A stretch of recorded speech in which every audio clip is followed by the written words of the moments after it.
కిలోల కొద్ది బంగారం గుట్టలుగా నోట్ల కట్టలు. కర్ణాటకలో కాంగ్రెస్ ఎమ్మెల్యే ఇంట్లో ఈడీ సోదాలు, షాకు గురైన అధికారులు. ఇక చూడు కిలోల మొత్తం దొంగలు. దొంగ అసలు మామూలు దొంగలు కాదు వీళ్ళు.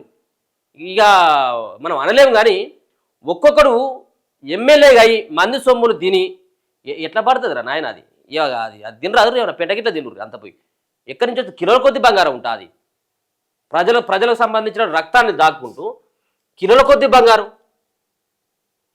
ఏది కర్ణాటక కాంగ్రెస్ పార్టీకి సంబంధించినటువంటి ఎమ్మెల్యే అట.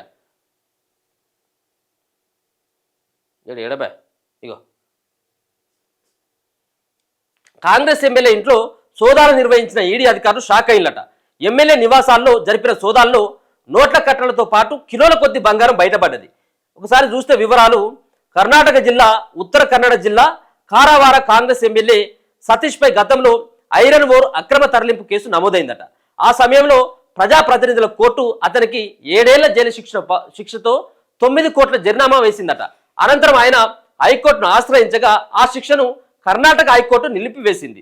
తాజాగా ఈడీ అధికారులు దాడులు చేయగా ఎమ్మెల్యే ఇంట్లో 1.68 కోట్ల నగదు, 6.7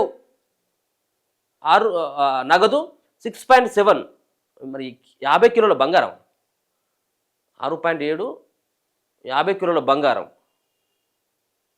1413 కోట్లు ఉన్న బ్యాంకు ఖాతా లభ్యమైందట. ఎంత?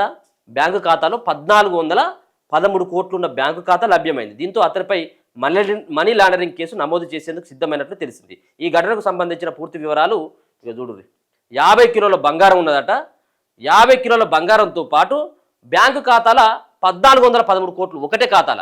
ఇక వీనికి సంబంధించినటువంటి కొడుకు ఖాతాల, వాళ్ళ భార్య ఖాతాల, బిడ్డ ఖాతాల, చుట్టపోడు, బంధువు, మామ, అత్త, సో ఇట్లా ఎంత ఉండొచ్చు ఇట్లా. సో ఈ సంబంధించినటువంటి 1400 కోట్లు ఇట్లా చెమట ఓడిచి సంపాదించినవి కావు. ఇది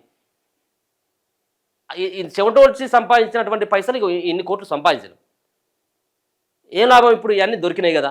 పోయి వీడికి 7 ఏళ్ల పాటు జైలు శిక్ష చేసిండు, మళ్ళీ బయటకు వచ్చిండు, మళ్ళీ ఇంకలాడితే మళ్ళీ వాళ్ళ దగ్గర పైసలు దొరికినాయి, బంగారం దొరికింది. ఇటువంటి ఎమ్మెల్యేలను ప్రజలు కూడా కొంత చైతన్యంగా ఉండాల్సిన అవసరం ఉన్నది. వీళ్ళు పైసలు ఇచ్చిండు, బంగారం ఇచ్చిండు అని చెప్పేసి మనం ఓట్లేస్తే, సో ఈ రకమైనటువంటి దోపిడీలు పాల్పడుతున్నటువంటి ఒక దుర్మార్గులు ఇలా ప్రజాక్షేత్రంలో ఎమ్మెల్యేలు ఎంపీలుగా అయిపోయి మళ్ళీ దోచుకోవడానికి ప్రయత్నం చేస్తూ ఉన్నాడు తప్పించి మరి ఈ పోయేటప్పుడు కట్టకపోతావు ఇదంతా కూడా బంగారాన్ని, పైసలని ఇట్లా ఏది ఆ పాడ మీద వేసుకొని సత్తారు. ప్రజలకు సేవ చేయడం రాదు.